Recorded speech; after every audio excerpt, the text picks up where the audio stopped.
الحمدللہ وکفی والصلاة والسلام علی عبادہ الذین اصطفی خصوصاً علی افضلہم وخاتم النبیین محمد الامین وعلی آلہ وصحبہ اجمعین اما بعد فقد قال اللہ تبارک وتعالی کما ورد فی سورۃ آل عمران اعوذ باللہ من الشیطان الرجیم بسم اللہ الرحمن الرحیم الف لام میم اللہ لا الہ الا هو الحی القیوم نزل علیک الکتاب بالحق مصدقا لما بین یدیہ وانزل التوراة والانجیل من قبل هدى للناس وانزل الفرقان ان الذین کفروا بآیات اللہ لهم عذاب شدید واللہ عزیز ذو انتقام صدق اللہ العظیم رب اشرح لی صدری ویسر لی امری واحلل عقدۃ من لسانی یفقہوا قولی اللہم ربنا الہمنا رشدنا واعذنا من شرور انفسنا اللہم ارنا الحق حقا وارزقنا اتباعہ وارنا الباطل باطلا وارزقنا اجتنابہ اللہم وفقنا لما تحب وترضى اللہم ربنا آنس وحشتنا فی قبورنا وارحمنا بالقرآن العظیم اللہم اجعلہ لنا اماما ونورا وہدا ورحمہ اللہم ذکرنا منہ ما نسینا وعلمنا منہ ما جہلنا وارزقنا تلاوتہ آناء اللیل وآناء النہار واجعلہ لنا حجتا یا رب العالمین آمین۔ الف لام میم یہ حروف مقطعات ہیں جن کے بارے میں اجمالی گفتگو سورہ بقرہ کے آغاز میں ہم کر چکے ہیں۔ اللہ لا الہ الا هو الحی القیوم یہ الفاظ آیت الکرسی کے آغاز میں سورہ بقرہ میں آ چکے ہیں۔ ایک بات نوٹ کر لیجئے کہ ایک حدیث میں آتا ہے کہ اللہ کا ایک اسم اعظم ہے کہ جس کے حوالے سے اگر کوئی چیز اللہ سے مانگی جائے تو وہ ضرور دیتا ہے، لیکن اس کو حضور نے بتایا نہیں کہ وہ اسم اعظم کون سا ہے۔ کچھ اشارے کیے، جیسے رمضان میں ایک شب ہے لیلۃ القدر جو 1000 مہینوں سے افضل ہے، تعین کے ساتھ نہیں بتایا وہ کون سی، تاکہ تلاش کرو، زیادہ ذوق و شوق کا معاملہ ہو۔ لیکن جو اشارات آپ نے کیے ہیں اس سے اندازہ ہوتا ہے، کیونکہ یہ فرمایا گیا کہ یہ 3 صورتوں میں ہے، سورہ بقرہ میں، سورہ آل عمران میں اور سورہ طٰہٰ میں، وہ الفاظ الحی القیوم جو مشترک ہیں، سورہ بقرہ میں آیت الکرسی میں آئے ہیں، آل عمران میں یہاں دوسری آیت میں موجود ہیں، اور سورہ طٰہٰ کے بھی شروع کے اندر موجود ہیں۔ نزل علیک الکتاب بالحق، اس نے نازل فرمائی ہے، اس اللہ نے جس کے سوا کوئی معبود نہیں، جو الحی ہے القیوم ہے۔ اس میں اشارہ ہو رہا ہے اس کلام کی عظمت کی طرف کہ جان لو یہ کلام کس کا ہے، کس نے اتارا ہے۔ نزل علیک الکتاب بالحق، اس نے نازل فرمائی ہے یہ کتاب اے نبی آپ پر حق کے ساتھ، اور یہاں نوٹ کیجیے نزلہ ہے، نزل ینزل تنزیلا، انزلہ نہیں آیا ہے۔ مصدقا لما بین یدیہ، اور یہ تصدیق کرتے ہوئے آئی ہے اس کی جو اس کے سامنے موجود ہے، تورات اور انجیل۔ اور یہ کہ 2 اعتبارات سے تصدیق ہے کہ یہ قرآن تصدیق کرتا ہے ان کی کہ وہ اللہ کی کتابیں تھیں جن میں تحریف ہو گئی، لیکن یہ کہ قرآن اور حضور مصداق بن کر آئے ہیں ان پیشین گوئیوں کا جو ان کتابوں میں تھی۔ وَأَنزَلَ التَّوْرَاةَ وَالْإِنْجِيلَ مِنْ قَبْلُ هُدًى لِلنَّاسِ، اسی طرح اللہ نے اس سے پہلے لوگوں کی ہدایت کے لیے تورات اور انجیل نازل فرمائی تھی۔ وَأَنزَلَ الْفُرْقَانَ، اور اللہ نے فرقان اتارا۔ فرقان قرآن مجید کے لیے بھی ہے، فرقان تورات کے لیے بھی ہے، فرقان معجزات کے لیے بھی ہے۔ ہر وہ شے یوم الفرقان ہم سورہ انفال میں پڑھیں گے، غزوہ بدر کے دن کو کہا گیا، جو شے بالکل مبرہن کر دے حق و باطل کے مابین امتیاز قائم کر دے وہ فرقان ہے۔ لیکن یہاں اب تحدید کا انداز ہے، دھمکی کا انداز ہے۔ ان الذین کفروا بآیات اللہ، یہ دنیا کی دوسری کتابوں کا معاملہ نہ سمجھو کہ اسے مان لیا تب بھی کوئی حرج نہیں، نہیں مانا تب بھی کوئی حرج نہیں، اگر پڑھنے پر طبیعت راغب ہوئی تو بھی کوئی بات نہیں، نہیں راغب ہے تو مت پڑھو، کوئی الزام نہیں۔ یہ کتاب ویسی نہیں، بلکہ یہ کتاب تو اب اگر نہیں مانو گے، ایمان نہیں لاؤ گے تو ان الذین کفروا بآیات اللہ لہم عذاب شدید، تو ان کے لیے بہت سخت سزا ہوگی. واللہ عزیز ذو انتقام، اور اللہ تعالیٰ زبردست ہے، انتقام لینے والا ہے. یہ لفظ بہت اہم ہے کہ اللہ تعالیٰ جہاں رؤوف ہے، رحیم ہے، شفیق ہے، غفور ہے، ستار ہے، لیکن ساتھ ہی شدید ذو انتقام بھی ہے، عزوز ذو انتقام بھی ہے، شدید العقاب بھی ہے. یہ دونوں شانیں اللہ کی ذہن میں رہنی چاہیے. ان اللہ لا یخفی علیہ شیء فی الارض ولا فی السماء، یقیناً اللہ پر کوئی شے مخفی نہیں ہے، نہ آسمان کی نہ زمین کی. هو الذی یصورکم فی الارحام کیف یشاء، پہلی چیز اللہ کے علم سے متعلق تھی، اور یہ اللہ کی قدرت سے متعلق ہے.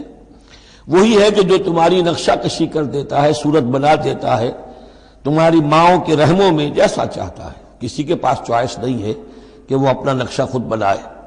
لا الہ الا هو العزیز الحکیم، اس کے سوا کوئی معبود نہیں، اور یہ کہ وہی العزیز ہے اور الحکیم ہے. هو الذی انزل علیک الکتاب منہ آیات محکمات ہن ام الکتاب واخر متشابہات، وہی ہے جس نے آپ پر یہ کتاب نازل فرمائی. کسی کسی جگہ انزلہ کا لفظ بھی آ جاتا ہے، اور یہ ہوتا ہے ردم کے اعتبار سے، کیونکہ قرآن مجید کی اپنی ایک ملکوتی غنا ہے، اس کی ایک موسیقی ہے، ڈیوائن میوزک ہے، تو اس میں جو ردم کے حوالے سے اگر ضرورت ہو تو یہ الفاظ ایک دوسرے کی جگہ آ جائیں گے. منہ آیات المحکمات، اس میں کچھ آیات تو ہیں محکم، پختہ. حکم جیسا کہ میں نے بتایا، حکمت عقل کی پختگی. محکم آیت، پختہ آیت، جس کا مفہوم بالکل واضح ہو، جس کو ادھر سے ادھر کرنے کی کوئی گنجائش نہ. ہن ام الکتاب، اس کتاب کی جڑ اور اساس اور بنیاد وہی ہے. وَأُخَرُ متشابہات، اور کچھ متشابہ ہیں کہ جن کا حقیقی اور صحیح مفہوم معین کرنا بہت مشکل ہے، بلکہ عام حالات میں ناممکن ہے. یہ میں تفصیل سے تعارف قرآن کے ضمن میں عرض کر چکا ہوں. آیات الاحکام جتنی بھی ہیں وہ سب محکم ہیں، یہ کرو یہ نہ کرو، یہ حرام یہ حلال. لیکن یہ کہ جو بھی آیات ہیں کہ جن میں بحث ہے عالم غیب سے، اللہ کی ذات و صفات، کیا تصور کریں؟ اللہ کا ہاتھ، اللہ کا چہرہ، اللہ کی کرسی، اللہ کا عرش، کیا تصور کریں؟ اسی طریقے سے فرشتے، عالم غیب کی شیئیں. عالم برزخ، قبر میں کیا ہوتا ہے. اسی طرح عالم آخرہ، جنت اور دوزخ کی اصل حقیقتیں ہم نہیں سمجھ سکتے. اس میں ہمارے ذہن کے قریب لا کر کچھ باتیں بتا دی گئی ہیں. ما لا یدرک کلہ لا یترک کلہ، اجمالی تصور قائم ہو جانا چاہیے، اس کے بغیر تو راستہ سیدھا رہے گا نہیں آدمی کا. لیکن ان کی تفاصیل میں نہیں جانا چاہیے. تو دوسرے درجے میں نے آپ کو بتایا تھا کہ کچھ فزیکل فینومینا بھی، یہ بھی ایک وقت تک رہے ہیں آیات متشابہات میں سے، لیکن رفتہ رفتہ جیسے یہ سائنس کا علم بڑھتا چلا جا رہا ہے، ان میں سے بہت سی چیزیں اب محکم ہو کر سامنے آ رہی ہیں. یہ گویا کہ شفٹنگ سینڈز کے مانند ہیں کہ ان میں سے جو چیزیں، بہت سی چیزیں واضح ہو گئیں جو پہلے واضح نہیں تھیں. لیکن اب بھی بعض چیزیں ہیں، جیسے میں نے عرض کیا 7 آسمان سے کیا مراد ہے، کہ جو واضح نہیں ہے ہم پر. لیکن ہمارا یقین ہے کہ انشاءاللہ وہ وقت آئے گا کہ انسان سمجھ لے گا کہ ہاں یہی بات صحیح تھی اور یہی تعبیر صحیح تھی. هو الذی انزل علیک الکتاب منہ آیات محکمات ہن ام الکتاب، یہ بہت اہم ہے. اصل جو ہے جڑ کتاب کی، اس لیے کہ کتاب کے بارے میں عرض کر چکا ہوں کہ وہ ہے مجموعہ احکام. کتاب جیسا کہ ہم نے سورہ بقرہ میں دیکھا، جہاں حکم آیا کتب علیکم کتب علیکم کتب علیکم، تو کتاب کی جڑ اور اساس جو ہے وہ وہی ہے. وَأُخَرُ مُتَشَابِهَاتٌ فَأَمَّا الَّذِينَ فِي قُلُوبِهِمْ زَيْغٌ، تو وہ لوگ جن کے دلوں میں کجی ہوتی ہے. اب وہ یہ ہے کہ وہ کوئی خاص بات نہیں نکالنی ہے تاکہ اپنی ذہانت و فطانت کا جو ہے ڈنکا بجوایا جا سکے، یا کوئی اور فساد پیدا کرنا ہے، کوئی فتنہ پیدا کرنا ہے. ذہن ٹیڑھا ہو چکا ہے، اب اس ٹیڑھے ذہن کے لیے کوئی دلیل چاہیے قرآن سے. اب وہ متشابہات کے چکر میں لگیں گے، ان کے پیچھے پڑیں گے کہ کسی کے مفہوم کو میں اپنے من پسند مفہوم کی طرف موڑ سکوں. فَأَمَّا الَّذِينَ فِي قُلُوبِهِمْ زَيْغٌ فَيَتَّبِعُونَ مَا تَشَابَهَ مِنْهُ، تو وہ لوگ کہ جن کے دلوں میں کجی ہے وہ پیچھے لگتے ہیں ان کے کہ جو متشابہ ہیں ان میں سے. ابتغاء الفتنۃ، یا تو فتنہ اٹھانا چاہتے ہیں فتنے کی تلاش میں، وابتغاء تاویلہ، اور تلاش کرنے کے لیے کہ اس کی اصل حقیقت، اصل منشا، اصل مراد کیا ہے. یعنی یہ بھی ہو سکتا ہے کسی کا علمی ذوق ہی ایسا ہو جائے، اور یہ بھی ہو سکتا ہے کہ ایک شخص کی فطرت میں کجی ہو. وما یعلم تاویلہ الا اللہ، حالانکہ ان کا حقیقی مفہوم اللہ کے سوا کوئی نہیں جانتا۔ والراسخون فی العلم یقولون، اور جو لوگ علم میں راسخ ہیں، پختہ ہیں، جن کی جڑیں گہری ہو چکی ہیں علم میں، وہ کیا کہتے ہیں؟ یقولون آمنا بہ کل من عند ربنا، ہم ایمان لائے اس کتاب پر، قرآن پر، یہ کل کا کل ہمارے رب کی طرف سے ہے۔ جو بات صاف سمجھ میں آ گئی ہے اس پر عمل کریں گے، جو بات پوری طرح سمجھ میں نہیں آ رہی ہے انتظار کریں گے، لیکن یہ اجمالی یقین رکھیں گے کہ یہ ہے اللہ کی کتاب۔ آمنا بہ کل من عند ربنا وما یذکر الا اولو الالباب، لیکن یہ صحیح روش اور یہ نصیحت نہیں حاصل کر سکتے مگر وہی کہ جو ہوش مند ہے، عقل مند ہے۔ اور سب سے بڑی ہوش مندی یہ ہے کہ انسان اپنی عقل کی لیمیٹیشنز کو جان لے، میری عقل کی حدود کیا ہے، عقل کہاں تک جا سکتی ہے۔ اگر انسان اپنی عقل کی حدود کو نہیں جانتا تو وہ پھر اولو الالباب میں سے نہیں ہے۔ عقل بڑی شے ہے لیکن یہ کہ اس کی حدود ہیں، ایک حد سے آگے یہ عقل تجاوز نہیں کر سکتی۔ گزر جا عقل سے آگے کہ یہ نور چراغ راہ ہے، منزل نہیں ہے۔ منزل تک پہنچانے والی شے جو ہے وہ عقل نہیں ہے، وہ قلب پہنچائے گا، لیکن یہ کہ بہرحال عقل ایک روشنی دیتی ہے، حقیقت کی طرف اشارے کرتی ہے۔ ربنا لا تزغ قلوبنا بعد اذ ہدیتنا، اور ان کا یہ قول ہوتا ہے اولو الالباب کا، اے رب ہمارے دلوں کو کج نہ ہونے دیجو اس کے بعد کہ تو نے ہمیں ہدایت دے دی ہے۔ وہب لنا من لدنک رحمہ، اور ہمیں تو خاص اپنے خزانہ فضل سے رحمت عطا فرما، انک انت الوہاب، یقیناً تو ہی سب کچھ دینے والا ہے، تیری ہی بارگاہ سے ملے گا۔ ربنا انک جامع الناس لیوم لا ریب فیہ، اے رب ہمارے یقیناً تو جمع کرنے والا ہے لوگوں کو اس دن جس دن میں کوئی شک نہیں ہے، قیامت کا دن، یوم القیامہ۔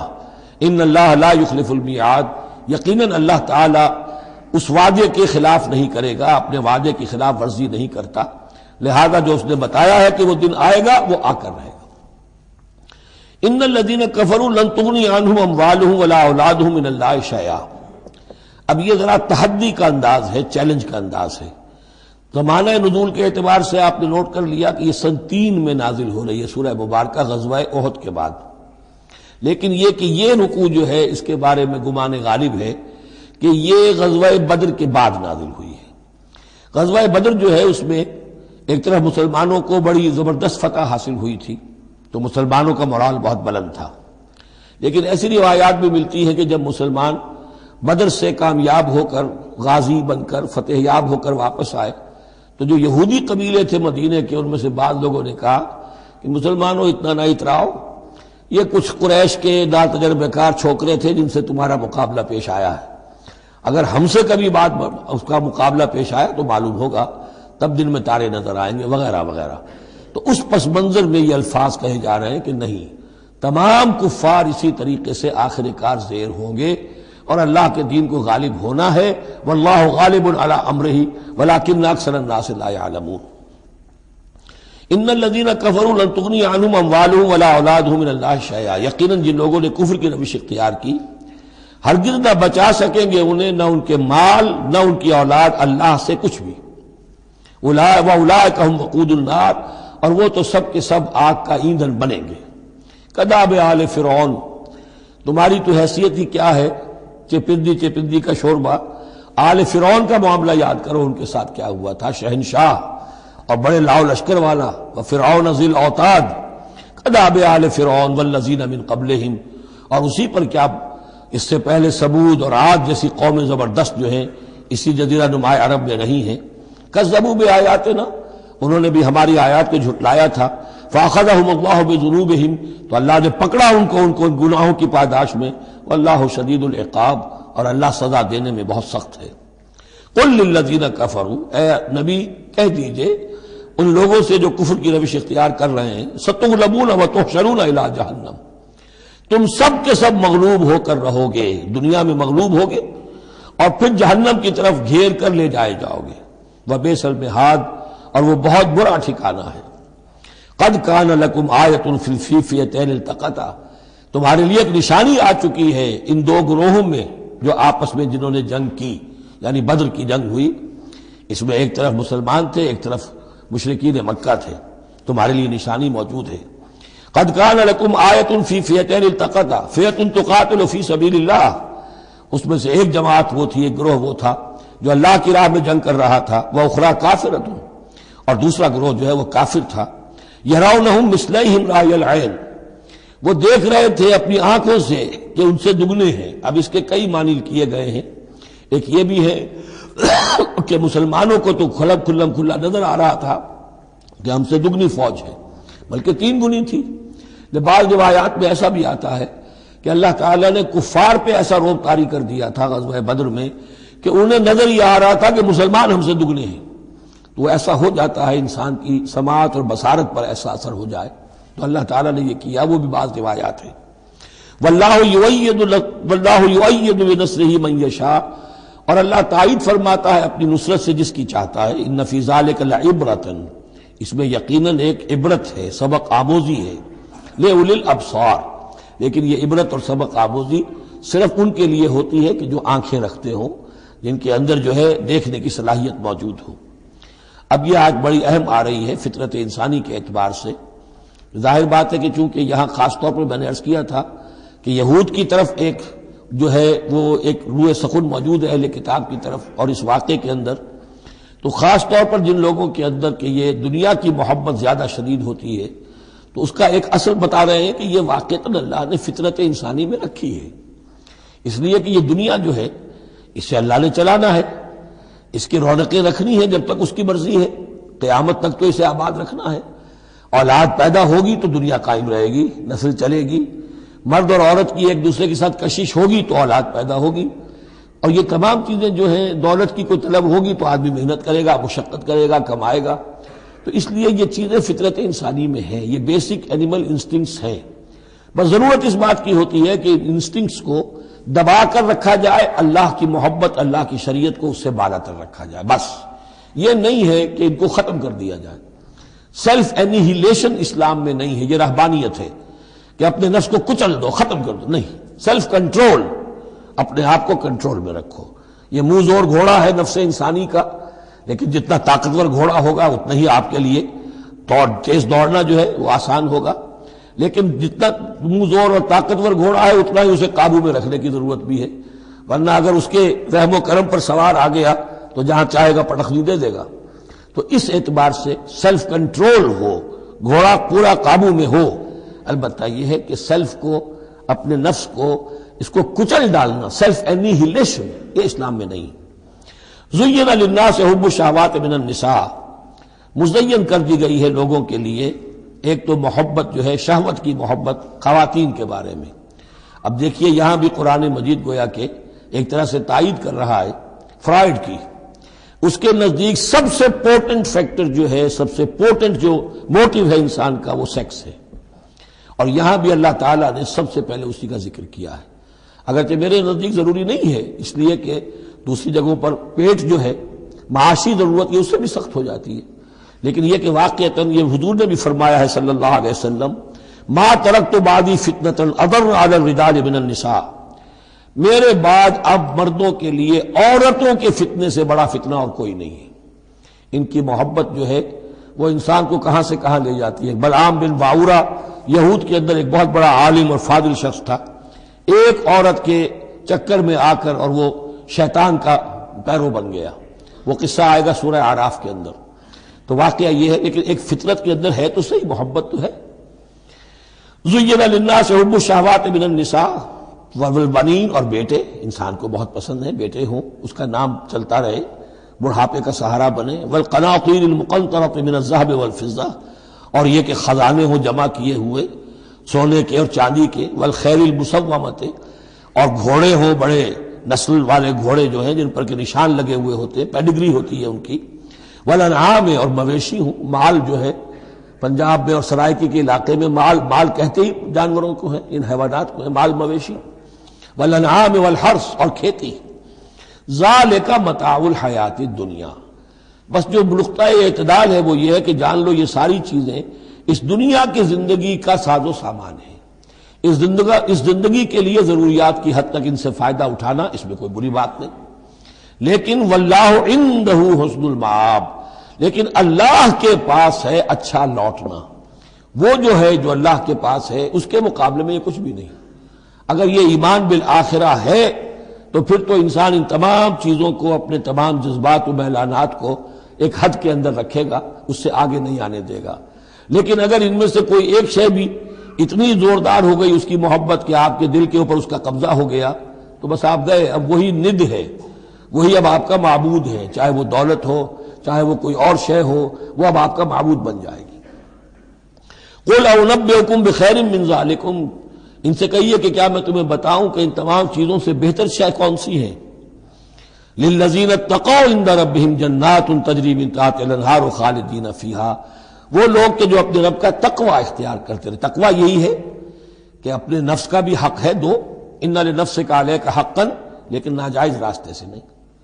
تمہارے پیٹ کا بھی حق ہے، اس کا ادا کرو، لیکن عقل حلال سے۔ تمہاری اولاد کا تم پر حق ہے، ان لنفسک علیک حقا وان لزوجک علیک حقا وان لزورک علیک حقا، تمہارے ملاقاتی آتے ہیں ان کا بھی تم پر حق ہے، وہ حقوق ادا کرو، لیکن اللہ سے اوپر کسی حق کو فائق نہ کر دینا، بس یہ ہے اصل بات۔ اگر تو یہ اگر حفظ مراتب نہ کنی زندگی، اگر یہ حفظ مراتب نہیں ہوگا تو گویا کہ اب آپ گئے، دین اور دنیا سب گئی۔ تو للذین اتقوا عند ربہم جنات، ان کے لیے ایسے باغات ہیں تجری من تحتہا الانہار، جن کے دامن میں ندیاں بہتی ہوں گی، خالدین فیہا، اس میں وہ ہمیشہ رہیں گے، وازواج مطہرۃ، اور بڑی ہی پاک عورتیں ہوں گی، ورضوان من اللہ، اور اللہ کی رضوان ہوگی، اللہ کی رضا ہوگی جو سب سے بڑی شے ہے، واللہ بصیر بالعباد، اور یقیناً اللہ تعالیٰ اپنے بندوں کو دیکھ رہا ہے۔ الذین، وہ کون سے بندے ہیں اس کے خاص؟ الذین یقولون ربنا اننا آمنا، جو یہ کہتے رہتے ہیں پروردگار ہم ایمان لے آئے، فاغفر لنا، بس ہمیں بخش دے، ذنوبنا، ہمارے گناہ، وقنا عذاب النار، اور ہمیں آگ کے عذاب سے بچائیو۔ اب ان کی بدہ میں الفاظ استعمال ہو رہے ہیں، یہ کون لوگ ہیں جو یہ دعا کرتے ہیں؟ ان کے یہ اوصاف ہیں، اور اس میں گویا کہ تلقین ہے، اگر اللہ سے یہ دعا کرنا چاہتے ہو کہ اللہ تمہیں تمہارے گناہ بخش دے اور تمہیں جہنم کے عذاب سے بچائے، تو یہ اوصاف اپنے اندر پیدا کرو۔ الصابرین والصادقین والقانتین والمنفقین والمستغفرین بالاسحار، صبر کرنے والے اور راست باز۔ راست بازی میں راست گوئی بھی ہے، راست کردار بھی ہے، عمل بھی آپ کا صحیح صحت پر ہو، درستی پر ہو، اور قول بھی صحیح اور درست ہو۔ والقانتین، فرما بردار، والمنفقین، اللہ کی راہ میں خرچ کرنے والے، والمستغفرین بالاسحار، اور جو جس کو آپ کہتے ہیں small hours of the morning, وہ جو سحر کا وقت ہے، سحری کا وقت ہے، اس میں استغفار کرنے والے۔ ایک تو نمازیں ہیں جو 5 نمازیں ہیں، لیکن خاص وہ وقت جو ہے اس میں جب کہ فرمایا گیا ہے کہ رات کے آخری حصے میں اللہ تعالیٰ نزول فرماتا ہے سمائے دنیا تک، اور پھر ایک ندا ہوتی ہے، حل من مستغفر فاغفر لہ، حل من سائل فاعطیہ، ہے کوئی استغفار کرنے والا کہ میں اسے معاف کر دوں، ہے کوئی کچھ مانگنے والا کہ میں اسے عطا کر دوں۔ ہم تو مائل بکرم ہے، کوئی سائل ہی نہیں، راہ دکھلائیں کسے، رہروی منزل ہی نہیں۔ شہد اللہ انہ لا الہ الا هو والملائکۃ واولو العلم قائما بالقسط، اللہ خود گواہ ہے کہ اس کے سوا کوئی معبود نہیں، سب سے بڑی گواہی تو اللہ کی ہے، والملائکۃ، اور سارے فرشتے گواہ ہیں، واولو العلم، اور اولو العلم بھی اس پر گواہ ہیں۔ یہ اولو العلم جو ہے، اولو الالباب، اولو العلم الذین یعقلون، یہ وہ لوگ ہیں کہ جو ان کائناتی آیات کے حوالے سے اللہ کو پہچان لیتے ہیں اور اس کو مان لیتے ہیں کہ وہی معبود برحق ہے۔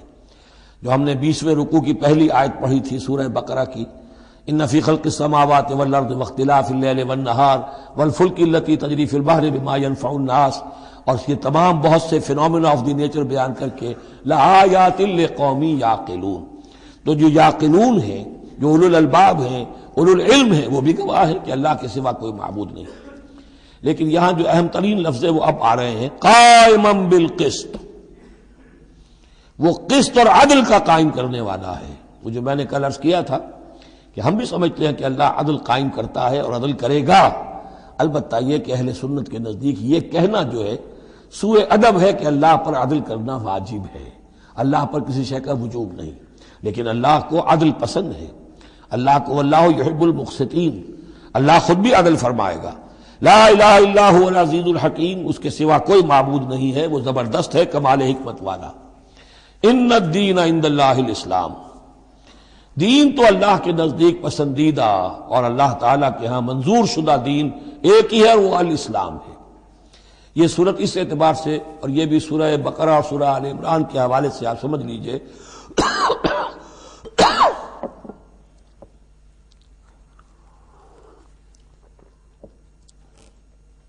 سورہ بقرہ میں ایمان پر زیادہ زور ہے۔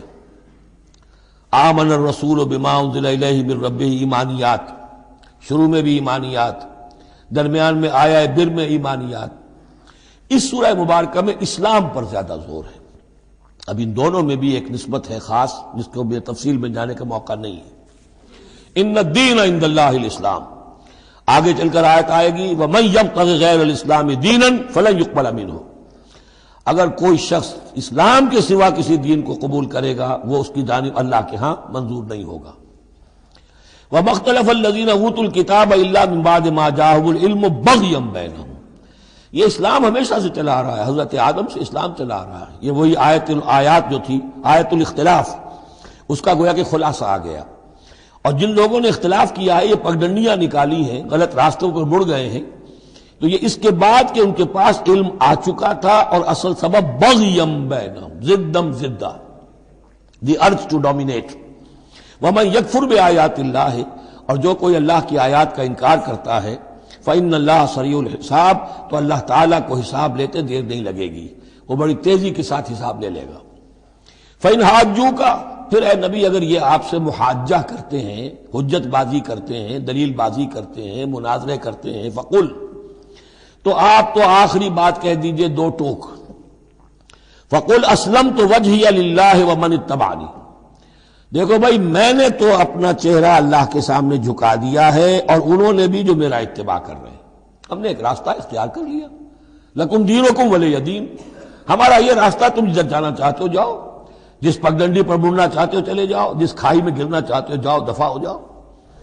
فقل اسلمت وجہی للہ ومن اتبعنی وقل للذین اوتوا الکتاب والامیین، اور اے نبی کہہ دیجئے ان دونوں سے، ان سے بھی کہ جنہیں کتاب دی گئی تھی پہلے، یعنی یہود اور نصارہ، والامیین، اور ان سے بھی کہہ دیجئے کہ جو مشرکین عرب ہیں ابھی بقی عرب میں، اسلمتم، تم بھی اسلام لاتے ہو یا نہیں، تابع ہوتے ہو کہ نہیں، اللہ کے سپرد اپنے آپ کو کرتے ہو کہ نہیں۔ فإن اسلموا فقد اہتدوا، اگر وہ بھی اسی طریقے سے اسلام لے آئیں تو ہدایت پر ہو جائیں گے۔ وَإِن تَوَلَّوْا فَإِنَّمَا عَلَيْكَ الْبَلَاغُ، پھر اگر وہ رخ پھیر لیں، منہ موڑ لیں، تو اے نبی آپ پر کوئی ذمہ داری نہیں ہے سوائے پہنچا دینے کی۔ اعلیٰ کو یہاں پھر پہچان، انما علیک البلاغ، آپ کے ذمہ ہے پہنچا دینا، آپ نے ہمارا پیغام پہنچا دیا، ہماری دعوت ان تک پہنچا دی، ہماری آیات انہیں پڑھ کر سنا دی، اب آگے چوائس ان کا ہے، آپ پر ذمہ داری نہیں ہے کہ یہ لوگ ایمان کیوں نہیں لائے۔ وَلَا تُسْأَلُ عَنْ أَصْحَابِ الْجَحِيمِ، یہ سورہ بقرہ میں ہم پڑھائے ہیں۔ وَاللَّهُ بَصِيرٌ بِالْعِبَادِ، باقی اللہ تعالیٰ اپنے بندوں کو دیکھ رہا ہے، وہ ان سے حساب کتاب کر لے گا، وہ معاملہ اس کا ان سے نبٹ لے گا۔ آپ کے ذمہ جو فرض تھا آپ اس فرض کو ادا کرتے رہیے۔ ان الذین یکفرون بآیات اللہ ویقتلون النبیین بغیر حق، یقیناً وہ لوگ کہ جو اللہ کی آیات کا کفر کرتے ہیں اور انبیاء کو قتل کرتے رہے ہیں ناحق، ویقتلون الذین یامرون بالقسط من الناس، اور قتل کرتے رہے ہیں یا قتل کرتے ہیں ان لوگوں کو انسانوں میں سے جو عدل کا حکم دیتے ہیں، اس لیے کہ انصاف کی بات تو پسند نہیں ہوتی کسی کو، سچی بات الحق مر، تو بہت سے مواقع پر ایسا ہوتا ہے کہ حق گوئی کی پاداش میں کوئی حق گو انسان جو ہے اسے اپنی جان سے ہاتھ دھونے پڑتے ہیں۔ تو یہاں پھر دیکھیے قسط کا معاملہ آیا ہے، عدل، اللہ قائم بالقسط ہے، اور اللہ کے محبوب بندے وہی ہیں کہ جو انبیاء کے علاوہ وہ لوگ کہ جو عدل کا حکم دیں، انصاف کا ڈنکا بجانے کی کوشش کریں۔ تو فرمایا وَيَقْتُلُونَ الَّذِينَ يَأْمُرُونَ بِالْقِسْطِ مِنَ النَّاسِ، تو ایسے لوگ جنہیں کہ جو کہ ایسے لوگوں کو قتل کریں، فَبَشِّرْهُم بِعَذَابٍ أَلِيمٍ، تو اے نبی انہیں بشارت سنا دیجئے دردناک عذاب کی۔ اس میں ایک طنز ہے، بشارت، عذاب کی بشارت، یہ طنزیہ کلام ہے۔ اولئک الذین حبطت اعمالہم فی الدنیا والآخرہ، یہ وہ لوگ ہیں کہ جن کے تمام اعمال دنیا اور آخرت میں حبط ہو گئے۔ قریش کو یہ زوم تھا کہ ہم خادم کعبہ ہیں اور ہمارے پاس جو ہے یہ لوگ آتے ہیں، حج کرتے ہیں، ہم ان کی دعوت کرتے ہیں، کھانا کھلاتے ہیں، پانی پلاتے ہیں، سقایا ہے، تو ہماری اتنی خدمتیں ہیں، اللہ تعالیٰ کے ہاں جو ہے ہمیں بہرحال ان خدمتوں کے حساب میں ہمیں بخش دیا جائے گا۔ فرمایا وہ سارے اعمال حبط ہو جائیں گے اگر وہ شکل نہیں ہے. اگر تو صحیح صحیح پورے دین کو اختیار کرو گے تو ٹھیک ہے، ورنہ یہ کہ اولئک الذین حبطت اعمالهم فی الدنیا والآخرہ، بڑے سے بڑے چیریٹی کے کام کیے ہوں، چیریٹیبل انسٹیٹیوشنز قائم کر دی ہوں، کوئی حیثیت نہیں رکھتی اللہ کے نگاہ میں. وما لهم من ناصرین، اور ان کا پھر کوئی مددگار نہیں ہوگا. الم تر الی الذین اوتوا نصیبا من الکتاب، کیا تم نے غور نہیں کیا ان لوگوں کی حالت پر جنہیں کتاب کا ایک حصہ دیا گیا تھا؟ اوتو مجہول کا صیغہ، یہ جیسا کہ میں نے عرض کیا جہاں کوئی مذمت کا پہلو ہوتا ہے تو اس میں یہ مجہول کا صیغہ آتا ہے. جنہیں کتاب کا ایک حصہ دیا گیا تھا، یدعون الی کتاب اللہ لیحکم بینہم، اب انہیں بلایا جاتا ہے اللہ کی کتاب کی طرف کہ وہ ان کے مابین فیصلہ کرے. ثم یتولی فریق منہم وہم معرضون، پھر ان میں سے ایک گروہ جو ہے پیٹھ موڑ لیتا ہے اعراض کرتے ہوئے، یعنی یہ کہ مانتے بھی ہیں کتاب کو لیکن اس کے فیصلے کو تسلیم کرنے کے لیے تیار نہیں. ذالک بانہم قالوا لن تمسنا النار الا ایاما معدودات، یہ مضمون آ چکا ہے سورہ بقرہ میں. یہ کیوں ڈھٹائی ہو رہی ہے کہ مانتے بھی ہیں اور پھر عمل نہیں کر رہے؟ انہیں بتایا جاتا تم اس کتاب پر ایمان رکھتے ہو، اس میں یہ لکھا ہے یہ سود حرام ہے، کیا کر رہے ہو، یہ شے حرام ہے، کس کام میں لگے ہوئے ہو؟ لیکن نہیں، کیوں اڑ جاتا ہے انسان؟ اس کی تشخیص کر دی. ذالک بانہم قالوا، یہ اس وجہ سے ہے کہ انہوں نے یہ عقیدہ گھڑ لیا ہے کہ لن تمسنا النار الا ایاما معدودات، ہمیں تو چھو ہی نہیں سکتی آگ جہنم کی مگر گنتی کے چند دن. جب یہ عقیدہ ہے تو پھر کاہے کو انسان دنیا کا نقصان برداشت کرے؟ بابر میں عیش کوش کے عالم دوبارہ نیست، حلال سے حرام سے جائز سے ناجائز سے جو بھی عیش حاصل کیا جا سکتا کرنا چاہیے، بخش تو دیا ہی جانا ہے. یہ عقیدہ ہے کہ جو در حقیقت ایمان بالآخرت کی نفی کر دیتا ہے. وَغَرَّهُمْ فِي دِينِهِمْ مَا كَانُوا يَفْتَرُونَ، اور انہیں دھوکے میں مبتلا کر دیا ہے ان کے دین نے، ان چیزوں نے دین کے معاملے میں دھوکے میں ڈال دیا جو انہوں نے افترا کر لیے، گھڑ لیے. اللہ نے تو کوئی ضمانت نہیں دی تھی، نہ لاؤ تورات لاؤ انجیل لاؤ، کہیں ضمانت نہیں ہے. یہ تو تمہارا من گھڑت عقیدہ ہے اور اسی کی وجہ سے دین کے اندر تم اب بد دین یا بے دین ہو گئے ہو. فَكَيْفَ إِذَا جَمَعْنَاهُمْ لِيَوْمٍ لَا رَيْبَ فِيهِ، تو کیا حال ہوگا اس دن. اس وقت تو یہ بڑھ چڑھ کر باتیں بنا رہے ہیں، زبان درازیاں کر رہے ہیں. کیا ہوگا اس دن جب کہ ہم انہیں جمع کریں گے لِيَوْمٍ لَا رَيْبَ فِيهِ، اس دن جس دن کے بارے میں کوئی شک نہیں. وَوُفِّيَتْ كُلُّ نَفْسٍ مَا كَسَبَتْ، اور پھر ہر ذی نفس کو، ہر جان کو، ہر انسان کو پورا دے دیا جائے گا جو کچھ اس نے کمائی کی ہوگی. وَهُمْ لَا يُظْلَمُونَ، اور ان پر کوئی زیادتی نہیں ہوگی. اب اس کے بعد پھر ایک بڑی عظیم دعا آ رہی ہے. اس سورہ مبارکہ میں دعائیں بہت ہیں، یہ بھی بہت عظیم دعا ہے اور یہ تو باقاعدہ تلقین کر کے کہا گیا ہے. کہیں تو ایسا ہوتا ہے لوگ ایسے دعا کرتے ہیں. یہاں ہے قل اللہم مالک الملک، کہو اے اللہ جو تمام بادشاہت کا مالک ہے، مالک الملک ہے، کل ملک اس کے اختیار میں ہے. تؤتی الملک من تشاء، تو حکومت اور اختیار دیتا ہے جس کو چاہتا ہے. وتنزع الملک ممن تشاء، اور سلطنت چھین لیتا ہے جس سے چاہتا ہے. وتعز من تشاء، اور تو عزت دیتا ہے جس کو چاہتا ہے. وتذل من تشاء، اور تو ذلیل کر دیتا ہے جس کو چاہے. بیدک الخیر، تیرے ہاتھ میں سب خوبی ہے. اس کے دونوں معنی ہیں، کل خیر خوبی تیرے ہاتھ میں ہے، دوسرے تیرے ہاتھ میں خیر ہی خیر ہے. بسا اوقات انسان جسے اپنے لیے شر سمجھ بیٹھتا ہے وہ بھی اس کے لیے خیر ہوتا ہے. عسیٰ ان تحبوا شیئا وہو شر لکم وعسیٰ ان تکرہوا شیئا وہو خیر لکم. انک علی کل شیء قدیر، یقیناً تو ہر چیز پر قادر ہے. تولج اللیل فی النہار، تو رات کو لے آتا ہے دن میں پرو کر. وتولج النہار فی اللیل، اور پھر دن کو نکال لاتا ہے رات میں سے پرو کر. وتخرج الحی من المیت، اور تو نکالتا ہے زندہ کو مردہ سے. وتخرج المیت من الحی، اور تو نکالتا ہے مردہ کو زندہ سے. اس کی بہترین مثال مرغی اور انڈا. مرغی میں جان نہیں ہے لیکن اسی میں سے چوزہ برآمد ہوتا ہے، زندہ ہے، اور وہ مرغی جو ہے وہی انڈا دے رہی ہے. تو گویا کہ اللہ تعالیٰ کے ہاں وہ چیز چل رہی ہے. تخرج الحی من المیت وتخرج المیت من الحی وترزق من تشاء بغیر حساب، اور تو دیتا ہے جس کو چاہتا ہے بے حد و حساب. لا يتخذ المؤمنون الکافرین اولیاء من دون المؤمنین، اہل ایمان نہ بنائیں اپنے دوست کافروں کو. اولیاء ایسا دوست جو قلبی دوست ہو، جو رازدار بھی ہو جاتے ہیں، پشت پناہ بھی ایک دوسرے کے سمجھے جاتے ہیں. یہ تعلق کفار کے ساتھ اختیار کرنے کی اجازت نہیں ہے۔ ایک اچھا رویہ ہو، ظاہری مدارات ہوں، آپ ان سے اچھے کلچر طریقے پر بات کریں، تہذیب کے ساتھ، یہ اور بات ہے، لیکن دلی محبت، قلبی رشتہ، جذباتی تعلق، ان کی ایک ایسے باہمی مدد کا ایک رشتہ قائم کر لینا، پشت پناہ ہونے کا رشتہ بنا لینا، اس کی اجازت نہیں ہے۔ لا يتخذ المؤمنون الکافرین اولیاء من دون المؤمنین، اہل ایمان کو چھوڑ کر ان کے ساتھ یہ رشتہ قائم کرنا اللہ کو پسند نہیں۔ ومن يفعل ذلك فليس من الله في شيء، اور جو کوئی بھی یہ حرکت کرے گا پھر اس کا اللہ کے ہاں کوئی مقام نہیں ہوگا، کوئی رشتہ اللہ کا پھر اس کے ساتھ نہیں رہے گا۔ اللہ کے دشمنوں کے ساتھ تمہاری دوستی ہے تو ظاہر بات ہے کہ پھر اللہ کے ساتھ تمہارا کوئی تعلق نہیں رہا۔ الا ان تتقوا منهم تقا، سوائے یہ کہ تم ان سے بچاؤ کرنا چاہو، بچاؤ کے لیے۔ بعض اوقات ایسے حالات ہوتے ہیں کہ کھلے مقابلے کا بھی موقع نہیں ہے، تو آپ طرح دے رہے ہیں، آپ وقت جو ہے یو آر بائنگ ٹائم، تو اس میں کوئی ظاہری خاطر مدارات کا مسئلہ بھی ہو جائے تو کوئی حرج نہیں ہے، لیکن یہ کہ مستقل واقعی قلبی محبت قائم کر لینا یہ جائز نہیں ہے۔ ویسے یہ کہ اسی پھر آیت کے اسی الفاظ کو ہمارے ہاں اہل تشیع نے تقیہ کی جڑ بنا دیا ہے، لیکن انہوں نے اسے پہنچا دیا اس حد تک کہ جھوٹ بھی بولو، اپنے عقائد بھی چھپا لو، اور اس کے لیے دلیل یہاں سے لاتے ہیں، لیکن یہ بالکل ایک دوسری شکل ہے کہ یہ صرف ایک ظاہری مدارات کی حد تک، ایک حد تک، یہ نہیں کہ آپ جھوٹ بولنے پر آ جائیں اور آپ ایک چیز کو چھپانے پر آ جائیں، بس یہ ہے کہ آپ اس وقت تک جیسے ہم پڑھ چکے ہیں سورہ بقرہ میں کہ اگرچہ یہ یہودی جو ہیں ان کے دلوں کے اندر آگ بھری ہوئی ہے تمہارے خلاف، لیکن یہ فصفحوا فاعفوا واصفحوا، ابھی ذرا درگزر کرتے رہو، ابھی فوری طور پر ان کے ساتھ جو ہے معاملہ کوئی مقابلے وغیرہ کا شروع کرنا مناسب نہیں۔ اس حد تک مسئلہ بینی تو صحیح ہے، لیکن یہ نہیں کہ جھوٹ بولا جائے معاذ اللہ۔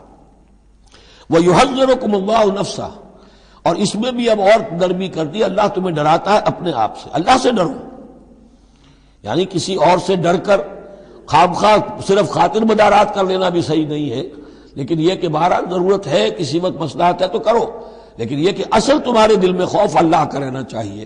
وَإِلَى اللَّهِ الْمَصِيرُ، اور اللہ ہی کی طرف تمہیں لوٹ جانا ہے۔ قُلْ إِن تُخْفُوا مَا فِي صُدُورِكُمْ وَتُبْدُوهُ يَعْلَمُ اللَّهُ، یہ پھر وہی آیت آ گئی ہے جو سورہ بقرہ کے آخر میں آئی تھی، لِلَّهِ مَا فِي السَّمَاوَاتِ وَمَا فِي الْأَرْضِ وَإِن تُبْدُوا مَا فِي أَنفُسِكُمْ أَوْ تُخْفُوهُ يُحَاسِبْكُم بِهِ اللَّهُ، یہاں فرمایا قُلْ إِن تُخْفُوا مَا فِي صُدُورِكُمْ، کہہ دیجئے کہ اگر تم چھپاؤ جو کچھ کہ تمہارے سینوں میں ہے، او تبدوہ، یا تم اسے ظاہر کر دو، یعلمہ اللہ، اللہ تعالیٰ اس کو جانتا ہے۔ تمہارے ظاہر کرنے چھپانے سے اللہ سے کوئی تعلق نہیں ہے، ایک دوسرے سے چھپا سکتے ہو، ظاہر کر سکتے ہو، اللہ سے نہیں۔ وَيَعْلَمُ مَا فِي السَّمَاوَاتِ وَمَا فِي الْأَرْضِ، اور وہ جانتا ہے جو کچھ کہ آسمانوں میں اور زمین میں ہے۔ وَاللَّهُ عَلَىٰ كُلِّ شَيْءٍ قَدِيرٌ، اور اللہ تعالیٰ ہر چیز پر قادر ہے۔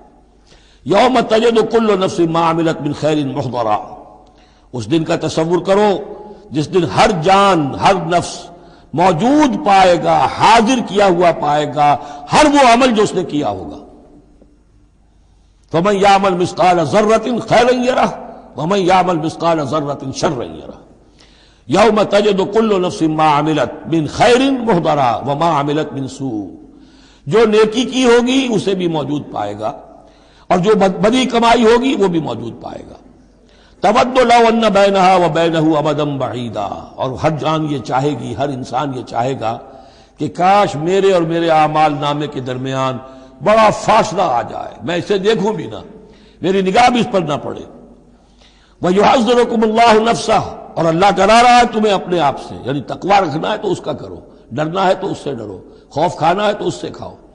وَاللَّهُ رَءُوفٌ بِالْعِبَادِ، اور اللہ تعالیٰ اپنے بندوں کے حق میں بہت شفیق ہے، یعنی یہ وارننگ سے اسی لیے دے رہا ہے کہ تمہاری عاقبت برباد نہ ہو، بار بار سمجھا رہا ہے۔ قُلْ إِن كُنتُمْ تُحِبُّونَ اللَّهَ، یہ آیت بہت معروف بھی ہے، مسلمانوں کو پسند بھی ہے۔ ہمارے ہاں جو وعظ ہوتے ہیں، تقاریر ہوتی ہیں، تو اس کے اندر بہت کثرت سے کوٹ ہوتی ہے، قُلْ إِن كُنتُمْ تُحِبُّونَ اللَّهَ فَاتَّبِعُونِي يُحْبِبْكُمُ اللَّهُ، اے نبی کہہ دیجئے کہ اگر تم لوگ چاہتے ہو کہ اللہ سے محبت کرو، اگر تم اللہ سے محبت کرتے ہو، فاتبعونی، تو میری پیروی کرو، میرا اتباع کرو۔ یحببکم اللہ، اللہ تم سے محبت کرے گا۔ وَيَغْفِرْ لَكُمْ ذُنُوبَكُمْ، اور تمہارے گناہ بخش دے گا، وَاللَّهُ غَفُورٌ الرحیم، اور اللہ غفور الرحیم ہے۔ قُلْ اطیعوا اللَّهَ وَالرَّسُولَ، کہہ دیجئے اطاعت کرو اللہ کی اور اس کے رسول کی، فَإِن تَوَلَّوْا فَإِنَّ اللَّهَ لَا يُحِبُّ الْكَافِرِينَ، اور اگر وہ پیٹھ موڑ لیں تو اللہ کو ایسے کافر پسند نہیں ہے۔ یہ دو آیتیں اس اعتبار سے بڑی اہم ہیں کہ اس میں رسول کے لیے دو الفاظ آئے ہیں، اطاعت اور اتباع۔ اطاعت اگر نہیں ہے تو کفر ہو گیا۔ اطاعت تو لازم ہے، لیکن اطاعت کس چیز میں ہوتی ہے؟ جو حکم دیا ہے یہ کرو، آپ کو کرنا ہے۔ اتباع اس سے اوپر کی شے ہے، انسان خود تلاش کرے حضور کیا کرتے تھے، اور چاہے آپ نے نہیں فرمایا کہ یہ کرو لیکن آپ ان کی پیروی کر رہے ہیں، یہ گویا کہ دائرہ وسیع ہو گیا۔ جس سے محبت ہوتی ہے اس کا انسان جو ہے اس کی ہر طرح سے اس کے ساتھ ایک مناسبت پیدا کرنا چاہتا ہے، کیسا لباس اس کا ہے ویسا ہی لباس اپنا بنائے، کیا چیزیں اس کو پسند ہیں کھانے میں وہی چیزیں خود بھی کھائے اور پسند کرے۔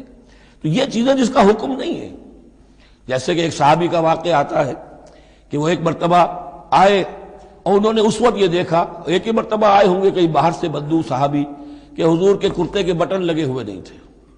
انہوں نے ساری عمر پھر اپنے کرتے کے بٹن نہیں لگائے، حضور نے حکم تو نہیں دیا تھا، دیکھا یہ کہ محمد اس شان میں تھے اس وقت، تو پھر اس کے بعد اسی کو لازم کر لیا۔ اس اتباع میں یہ بات بھی آ جائے گی کہ اگرچہ دین کے کچھ تقاضے ایسے ہیں کہ جس درجے میں محمد الرسول اللہ صلی اللہ علیہ وسلم نے ان کو پورا کیا، اس درجے میں پورا کرنا کسی انسان کے بس میں نہیں ہے، پھر بھی اس کی کوشش کرتے رہنا یہ اتباع کا تقاضا ہے۔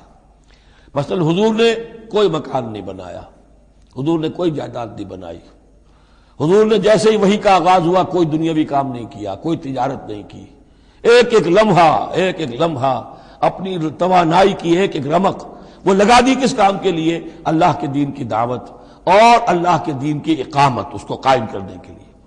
اب سب کے لیے تو اس مقام تک تو پہنچنا مشکل ہے، لیکن یہ کہ آئیڈیل یہ رہے، اسی کی طرف انسان چلنے کی کوشش کرتا رہے، میکسیمم جتنا بھی اپنا وقت فارغ کرے، اپنے وسائل فارغ کرے اور لگائے اس کام کے اندر، تو اتباع کا جو ہے کم سے کم تقاضا اس وقت پورا ہوگا۔ ہاں جو حکم دے دیا گیا یہ حلال ہے، یہ حرام ہے، یہ فرض ہے، یہ واجب ہے، اس کا تو اگر معاملہ اس کی پیروی نہیں ہو رہی تو پھر تو وہ کفر ہے۔ لیکن اتباع اگر آپ کر رہے ہیں تو اتباع جو ہے وہ پھر اللہ کا محبوب بن جانا ہے۔ اگر تم اللہ سے محبت کرتے ہو تو میرا اتباع کرو، میری پیروی کرو، دیکھو میں کیا کر رہا ہوں، میرے کیا شب و روز ہے، کن کاموں میں میری توانائیاں لگ رہی ہیں، کیا دلچسپیاں ہیں میری دنیا کے اندر، ان چیزوں کے اندر تم میری پیروی کرو۔ فاتبعونی یحببکم اللہ، تم اللہ کے محب نہیں محبوب بن جاؤ گے۔ واللہ غفور الرحیم، اور اللہ غفور الرحیم ہے۔ باقی دوسرا درجہ جو نچلا ہے، قل اطیعوا اللہ والرسول، اطاعت تو اللہ اور اس کے رسول کی کرنی ہی کرنی ہے۔ فإن تولوا، اور اگر اس اطاعت سے بھی موڑے، فإن اللہ لا يحب الکافرین، تو اللہ کو ایسے کافر تو پسند نہیں ہے، کیونکہ پھر اطاعت رسول کا انکار تو کفر ہو گیا۔ یہاں وہ پہلا حصہ جو ہے نصف اول کا ثلث اول، یعنی نصف اول جو ہے سورہ مبارکہ کا، میں نے عرض کیا تھا کہ اس میں پہلی آیات 32 ہیں، جنرل ہیں، تمہیدی ہیں، دین کے بڑے جو گہرے اصول ہیں وہ ہیں، دعائیں تلقین کی گئی ہیں، محکمات اور متشابہات کا فرق واضح کیا گیا ہے۔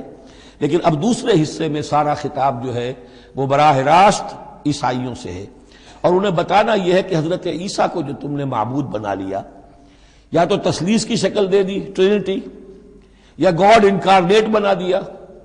تثلیثیں بھی دو طرح کی رہی ہیں، اللہ بھی اور مریم بھی اور عیسیٰ بھی، اور دوسری تثلیث جو ہے جو اب دنیا میں عام ہے وہ ہے اللہ اور روح القدس اور حضرت عیسیٰ۔ تو یہ جو تثلیثیں تم نے ایجاد کر لی کہ کوئی بنیاد نہیں ہے، یہ تمہاری کج روی ہے، تم نے غلط شکل اختیار کی ہے۔ عیسیٰ علیہ السلام بہت برگزیدہ پیغمبر تھے، ہاں ان کی ولادت معجزانہ طریقے پر ہوئی ہے، لیکن اگر ان کی ولادت معجزانہ طریقے پر ہوئی ہے تو ان سے متصلاً قبل یحییٰ کی جو ولادت ہوئی ہے وہ بھی معجزانہ ہوئی ہے، وہ بھی کوئی کم معجزہ نہیں تھا۔ تو معجزے، اور پھر آدم کی جو ولادت ہوئی، آدم کو جو پیدا کیا اللہ نے، تو ظاہر بات ہے کہ وہ اپنی جگہ پر جہاں سے نسل انسانی کا آغاز ہوا، تو یہی بات اگر دلیل ہو جائے الوہیت کی تو یہ تو پھر آدم کو بھی الہ مانو اور یحییٰ کو بھی الہ مانو، تو ساری بحث اس پر ہو رہی ہے۔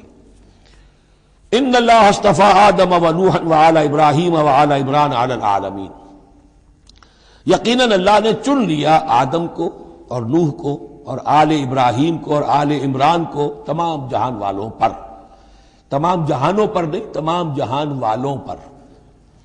حضرت آدم علیہ السلام کا بھی استفاء ہوا ہے۔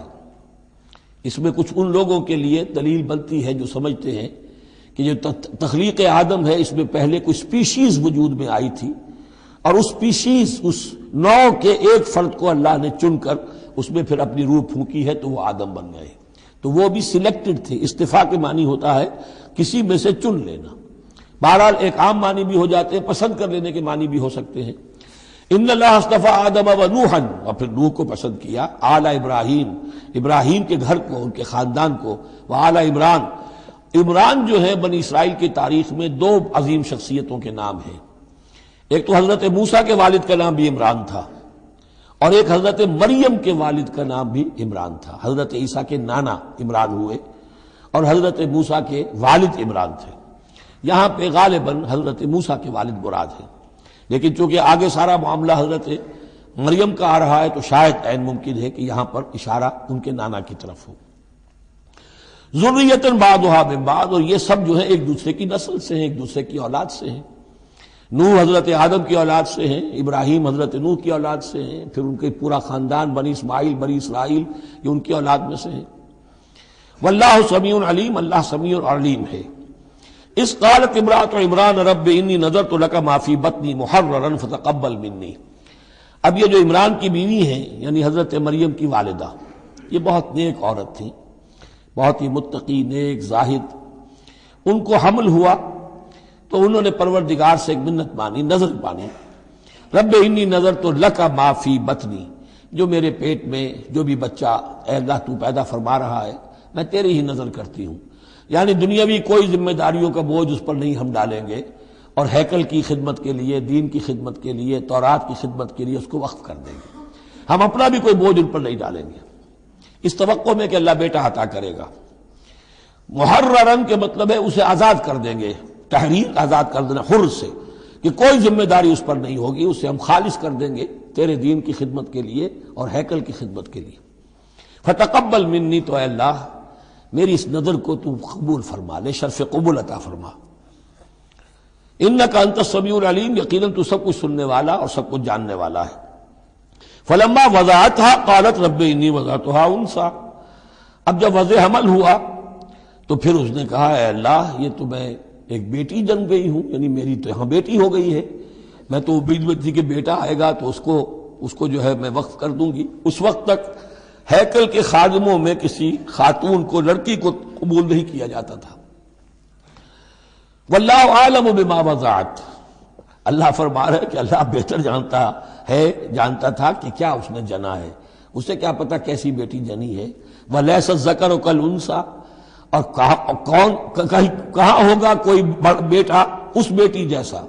اس کے دونوں معنی کیے گئے، ایک تو ایسا کہ یہ گویا کہ قول مانا جائے حضرت مریم کی والدہ کا کہ لڑکا تو لڑکی کی طرح نہیں ہوتا، اب لڑکا ہوتا تو میں اسے خدمت کے لیے وقف کر دیتی، یہ تو لڑکی ہو گئی۔ اور ایک یہ بھی ہے کہ اللہ کی طرف سے اس کو مانا جائے واللہ اعلم بما وضعت ولیس الذکر کالانثی، کوئی بیٹا ایسا ہو ہی نہیں سکتا جیسی بیٹی تمہیں دی ہے۔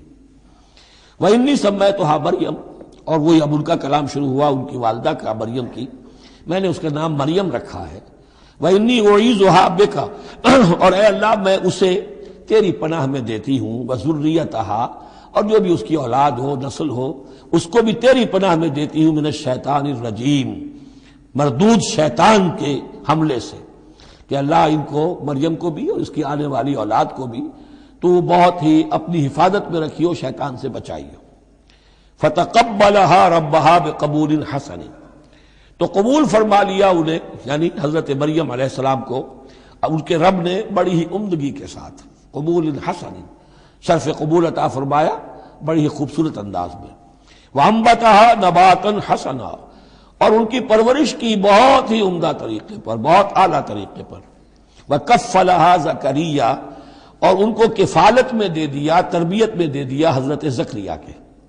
یہ حضرت زکریا جو ہیں یہ خالو تھے حضرت عیسیٰ علیہ السلام کے، حضرت مریم کے خالو.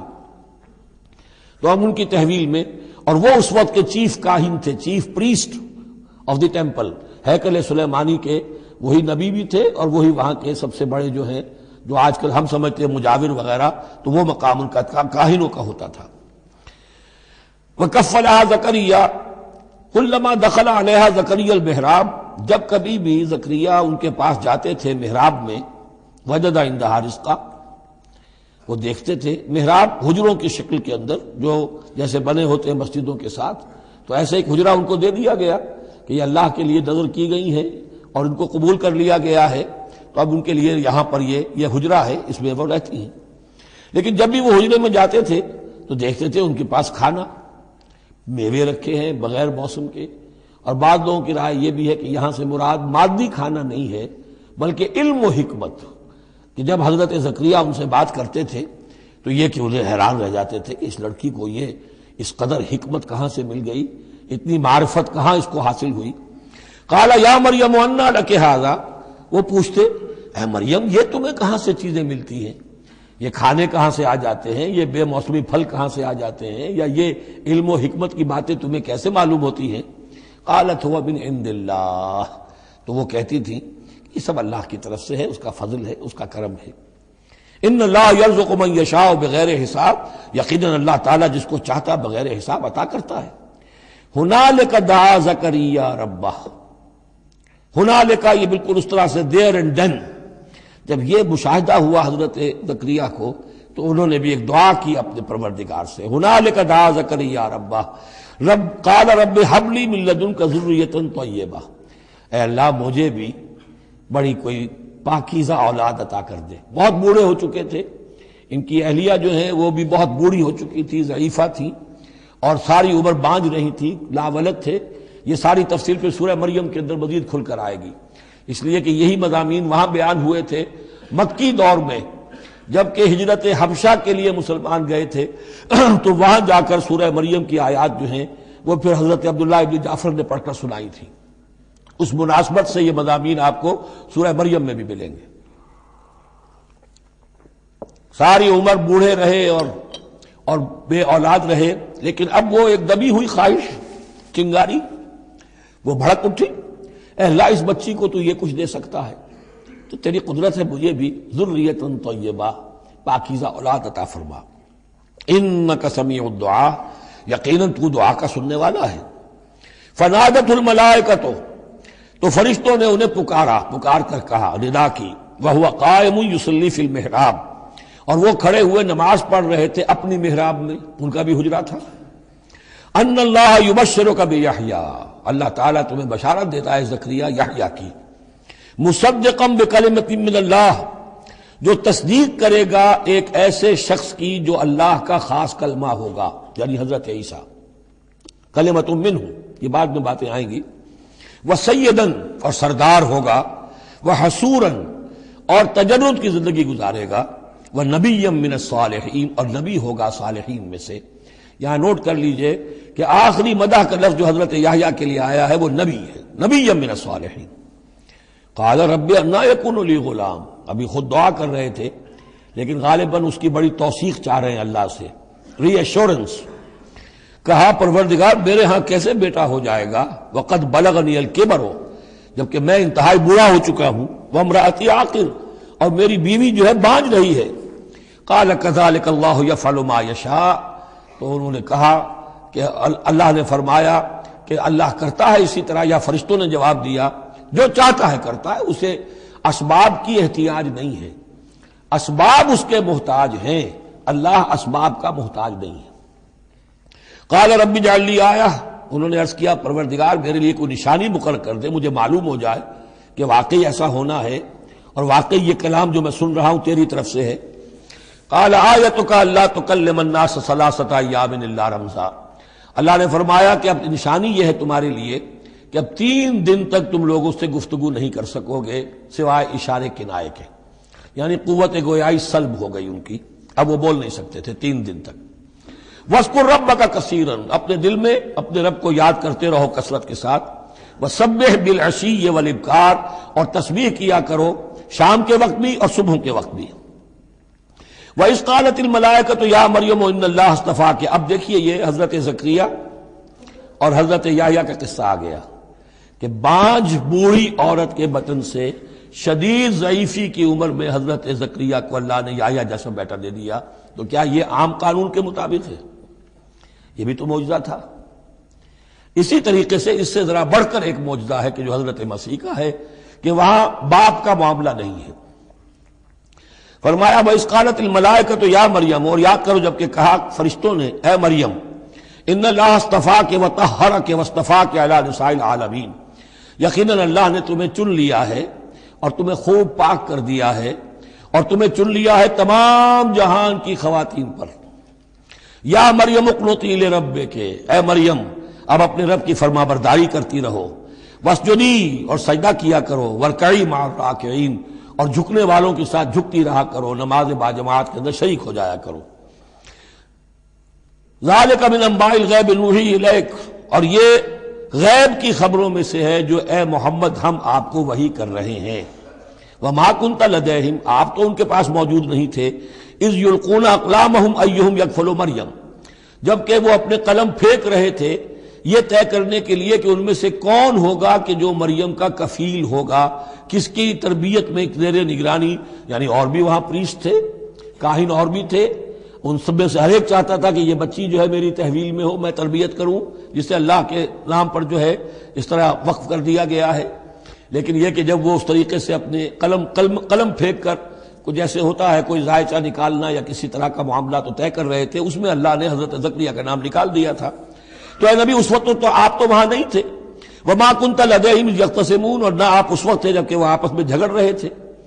اذ قالت الملائکۃ یا مریم ان اللہ یبشرک بکلمۃ منہ، اب یاد کرو جب کہ کہا فرشتوں نے اللہ سے، کہ فرشتوں نے مریم سے کہ یقیناً اللہ تعالیٰ تمہیں بشارت دے رہا ہے ایک ایسی ہستی کی جو خاص کلمہ ہوگا اس کی جانب سے، اسمہ المسیح عیسی ابن مریم، اس کا نام ہوگا المسیح عیسیٰ مریم کا بیٹا، وجیہا فی الدنیا والآخرہ، باعزت ہوگا، مرتبے والا ہوگا دنیا میں بھی اور آخرت میں بھی، ومن المقربین، اور بہت ہی اللہ کے مقربین بارگاہ میں سے ہوگا، بہت مقرب، وَيُكَلِّمُ النَّاسُ فِي الْمَهْدِ وَكَهْلًا، اور وہ لوگوں سے گفتگو کرے گا گود میں بھی اور پوری عمر کا ہو کر بھی۔ کہولت 40 برس کے بعد آتی ہے، اور حضرت مسیح اٹھا لیے گئے، رفع سماوی ہوا 33 برس کی عمر میں، گویا کہ اس آیت کا تقاضا ابھی پورا نہیں ہوا ہے، اور اس سے اندازہ کر لیجیے اس کے کہنے کی ضرورت کیا تھی، پوری عمر کو پہنچ کر تو سبھی بولتے ہیں، اس کا اشارہ کیوں کیا گیا یہاں؟ اس لیے کہ ہمیں معلوم ہو جائے کہ حضرت مسیح پر ابھی موت واقع نہیں ہوئی ہے، بلکہ وہ واپس آئیں گے دنیا میں، دوبارہ اتریں گے، پھر ان کی وہ عمر بھی ہوگی، پھر وہ شادی بھی کریں گے، ان کی اولاد بھی ہوگی، اور ان کے ذریعے سے اللہ تعالیٰ یہ نظام خلافت علی منہاج النبوت کو پوری دنیا میں قائم کرے گا۔ وَيُكَلِّمُ النَّاسَ فِي الْمَهْدِ وَكَهْلًا، اور وہ گفتگو کرے گا لوگوں سے اپنے گود میں بھی، تمہاری گود میں بھی، پگھوڑے میں بھی، اور بڑی پوری عمر کا ہو کر بھی، وَمِنَ الصَّالِحِينَ، اور یقیناً وہ بھی بہت ہی ہمارے نیکوکار بندوں میں سے ہوگا۔ قالت رب انا یکون لی ولد، حضرت مریم سلام علیہا نے بھی وہی جو ہے بات واضح کی، اے اللہ میرے اولاد کیسے ہو جائے گی، ولم یمسسنی بشر، مجھے تو کسی مرد نے ہاتھ تک نہیں لگایا۔ قال کذالک اللہ یخلق ما یشاء، فرمایا اسی طرح اللہ تعالیٰ تخلیق فرماتا ہے جو چاہتا ہے، اس کو ضرورت نہیں ہے۔ ٹھیک ہے عام ولادت انسانوں کی اسی طرح ہوتی ہے، باپ کا بھی حصہ ہے، ماں کا بھی حصہ ہے، لیکن یہ کہ اللہ تعالیٰ کے لیے کسی بھی شے کی ضرورت نہیں ہے، وہ محتاج نہیں ہے ان اسباب اور وسائل و ذرائع کا، اور جو چاہے کرتا ہے۔ قال کذالک اللہ یخلق ما یشاء اذا قضى امرا فانما یقول له کن فیکون، وہ تو جب کسی شے کا فیصلہ کر لیتا ہے تو بس وہ کہتا ہے ہو جا اور وہ ہو جاتی ہے۔